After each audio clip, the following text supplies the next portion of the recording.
This show is sponsored by Great Kingdom Palace, giving life a meaning.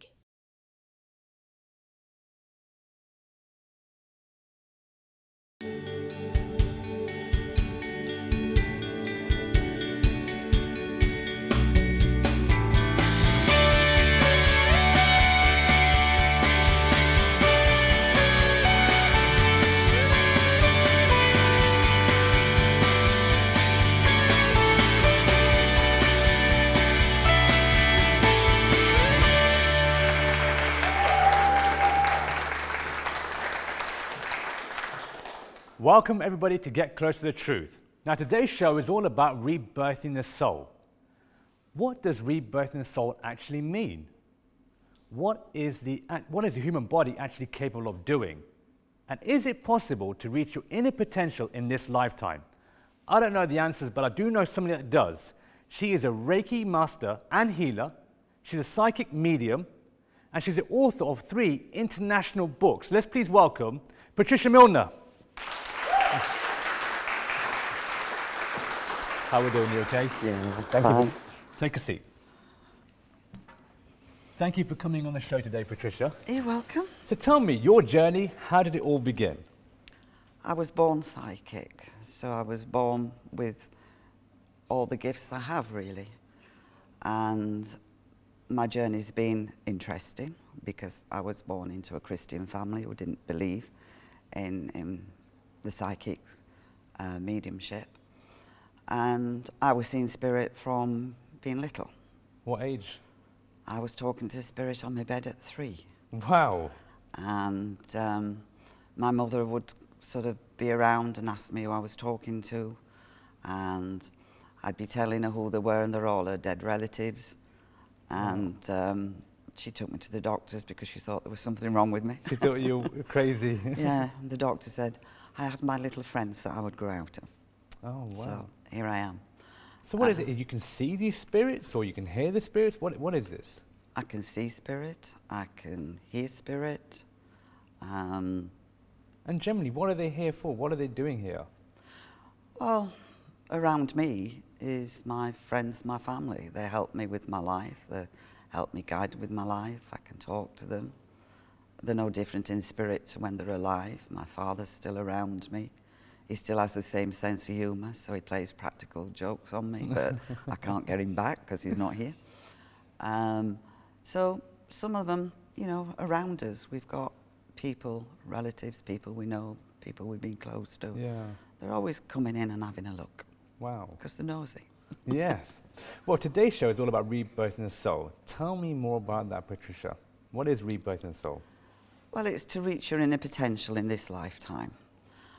You know, many times I hear, oh, woe is me, why my journey, you know, why somebody got this journey, that journey. And they create patterns in their lives. So bad things keep happening, or they've gone through traumas, or things that affect them. So it can be, you know, a bad experience.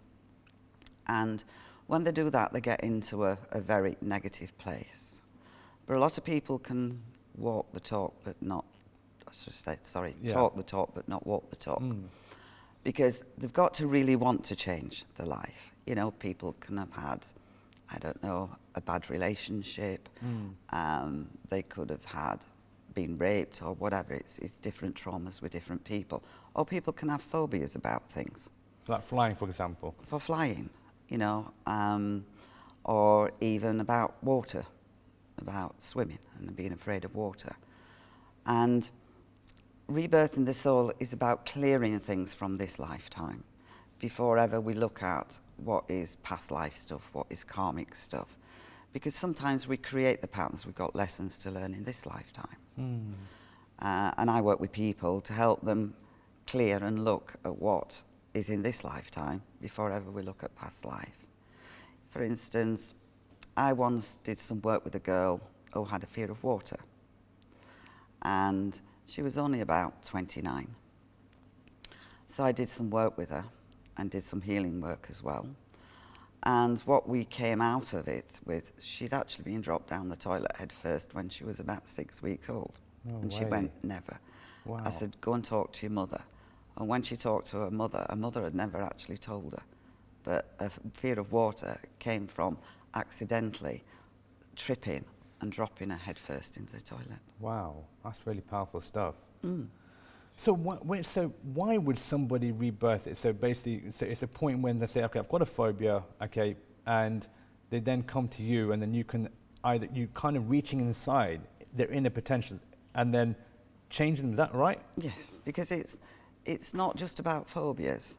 You know, sometimes people are attracting the same things in over and All over. got the same habit. They're going round and round in a circle. And working with them is finding what is the problem. And sometimes it does take me back into past lives. I worked with a couple who you would have never dreamt would have ever got married, because they were just stuck together, but they weren't, because they'd argue, be pushed away.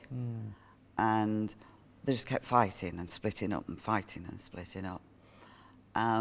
But I worked with both of them, and we came across a past life issue that we'd cleared. And it was lovely to see them, because they invited me to their wedding. They got married on my birthday, and I went to see them get married, and now they've got a child and very happily married. Wow. But it was working with them Yeah. to clear what the issue and problems were. In order to move forward. You also are the author of 3 books, okay, and which I've got them over here. So which was the first book that you wrote? Divine Intervention. This is the book. And what's this about? It's my autobiography. It's the first 21 years of my life. I wrote my books to help people see, no matter what, you could come through. So it's about everything that's happened to me, including my spiritual side of me too. And it's a book that people read and get something from. Because you've also had a near-death experience, right, at the age of Yes. 26.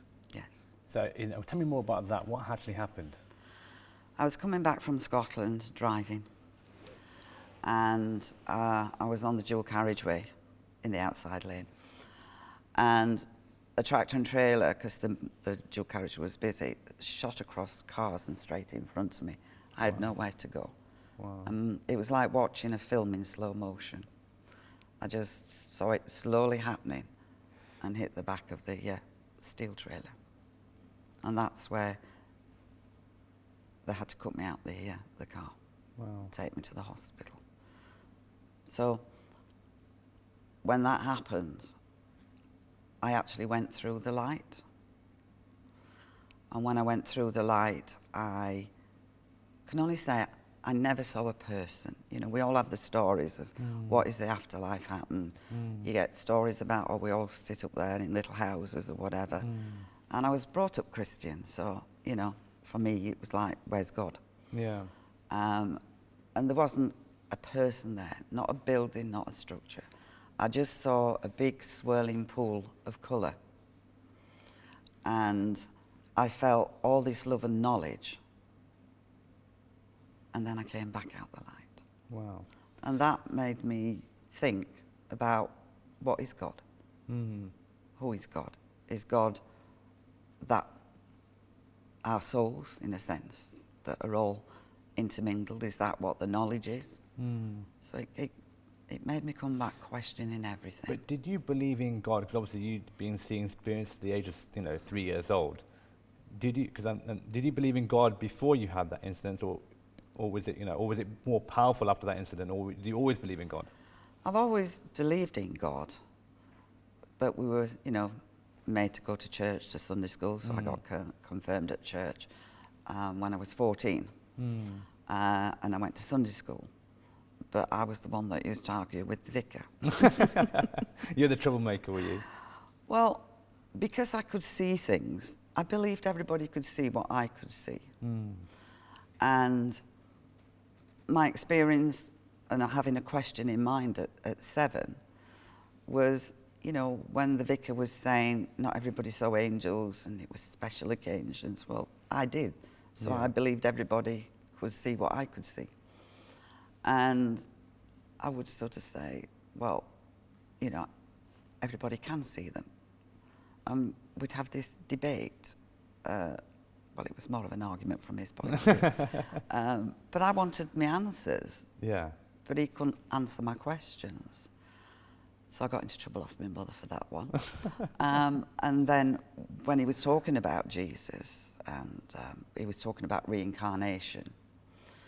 I mean, do you believe in reincarnation?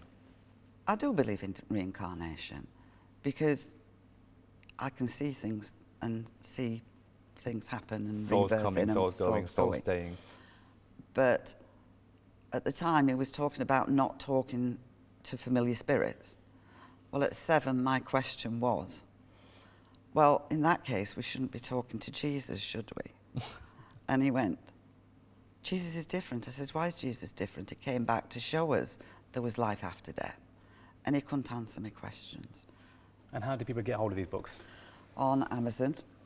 I sell them through Amazon mainly. Excellent. Well, we're going to take a short break. Don't go too far, because when we come back, we've got some questions that have come from the viewers at home and from the audience, and Patricia will be answering them. Stay tuned. We'll see you shortly.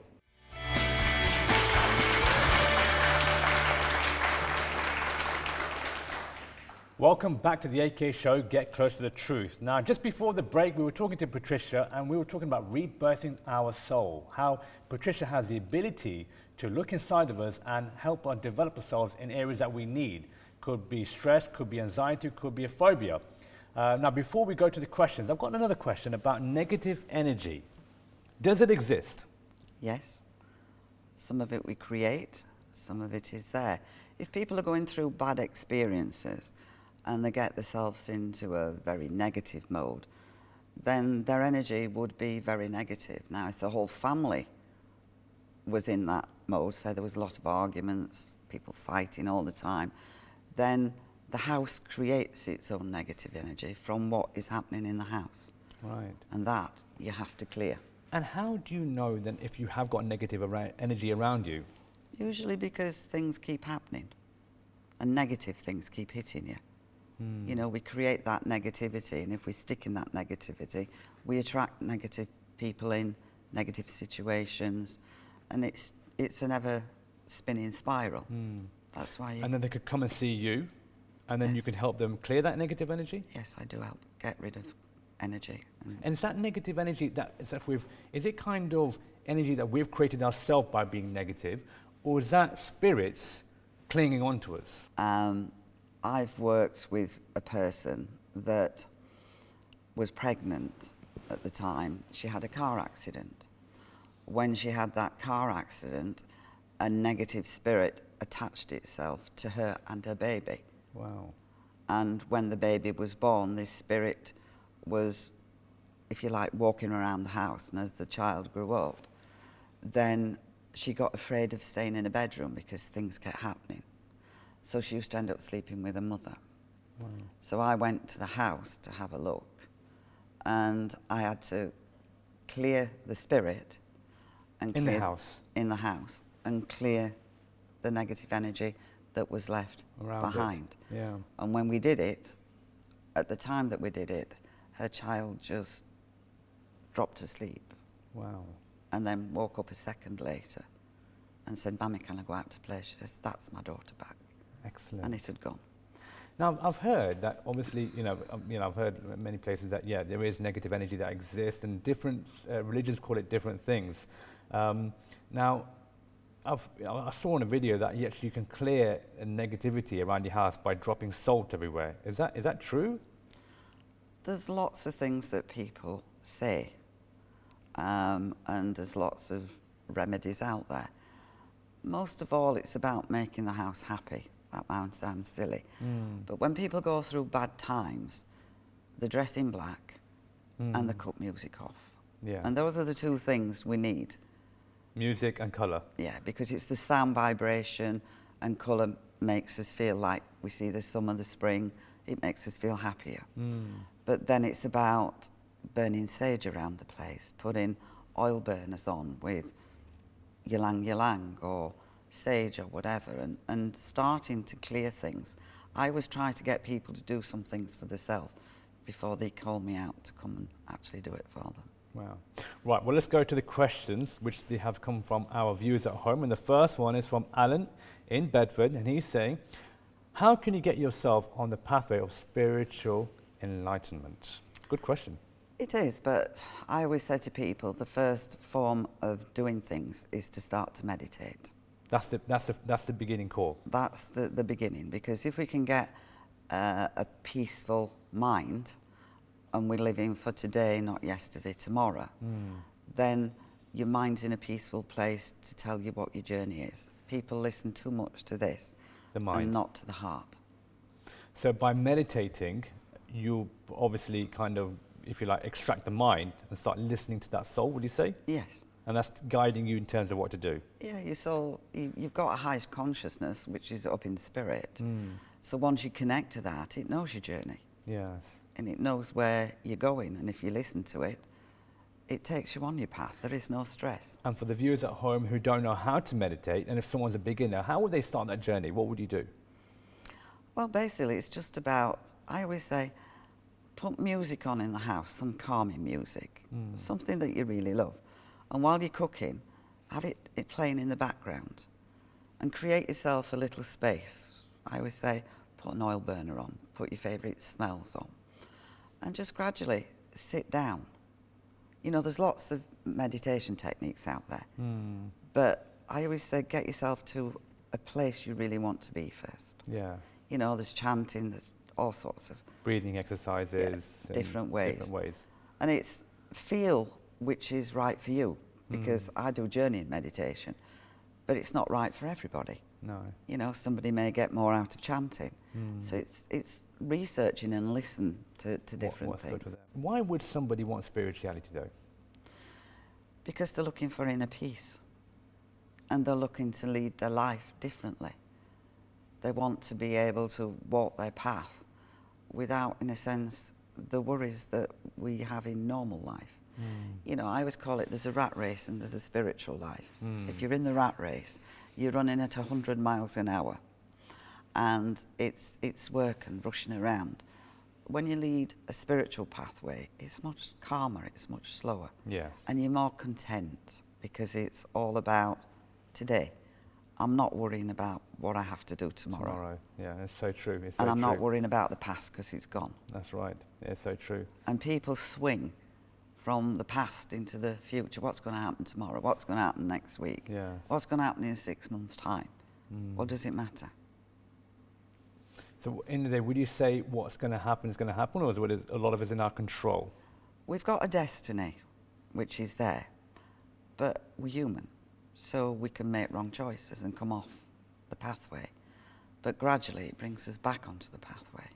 It sort of gives you a nudge. You get a block. Get a block. You hit a brick wall. And then you find the spirituality, you get back onto track again, yeah. Yeah, Great. 'cause everybody's journey is different. That's and right. there is no length of time, it's however long it takes. So some get it very quickly, some it can Take time. take time. So we can, in effect, can actually slow our own, if you like, growth and potential by making wrong choices in this life, and then obviously, you know, yeah, taking because we ourselves listen backwards. to our ego, I want. Or your greed, or your lust, or your attachment, or your pride. You're right. Yeah. And they're the one of those things that slow us down. Yes. No, great. Okay, well, our next question is from Alex in Leamington. How can I block negative thoughts whilst meditating? That's a good one. That's a good one. That's a difficult one. Well, it's not, because the problem with meditating, people go into it and then they go, I shouldn't be thinking. And that's the biggest block of all, because you've got a right and a left brain. The left is your analytical, your schooling, your education, how you've been brought up. Your right side is your creative side of your brain, which is your emotions, but it's also about your intuition. And because we use the left side of our brain most of the time, this gets pushed down. So meditation is about equaling and bringing this up. So when people go into meditation, they're going, I shouldn't be thinking, I shouldn't be this. Well, this is what this side of your brain wants, because it don't want it to be quiet. So I always say it's about welcoming thoughts in and saying goodbye to them without fighting them. I gotcha. That's a good one. So basically let them in, and then if they come in, basically just Let them drift out. Okay, naturally. Yeah. Great. Okay, makes sense. Peter from Commentary, how can I heal your soul? How can you heal your soul? It's being able to get to the bottom of what is there, because it's learning what is your lessons in this lifetime? What is that journey? What has happened? Because people tend to have experiences and shove it down. That creates the block. Then they have another experience and put it down. And it's like, I've got it under control, but I've not dealt with it. It's actually dealing with the things that need to be dealt with, but it's finding out what they are and opening the boxes one at a time. Yeah. You couldn't just open it out all at once. A person's body wouldn't cope with it. But if you tackle each box, get it out and heal it, then gradually you're healing the traumas in this lifetime. Then it takes you back to heal in past lives and karmic stuff too. Wow, powerful stuff. And one last question we've got very quickly. Can one communicate with the soul? Yes, you can. If you meditate and connect to it, you can. Because in a sense, It's talking to you. It's talking to you. Yeah, no, You're listening. It's just got, like But you it's said getting before, that still mind. yeah, and it's deactivating those 5 forces of the mind, and then Yes. getting to the soul. Well, no, that's great stuff, Patricia, and very powerful information. So how can somebody reach you? They can get me through my website, which is yourspiritualworld.com. Excellent. Thank you so much, Patricia. Well, that's all we've got time for today. Thank you for home tuning in. Please stay tuned for next week for more Get Closer to Truth. To find out more about Amit Kaith, please take a look at his new book called The Gift, 7 Laws of Success, out now in all major bookstores.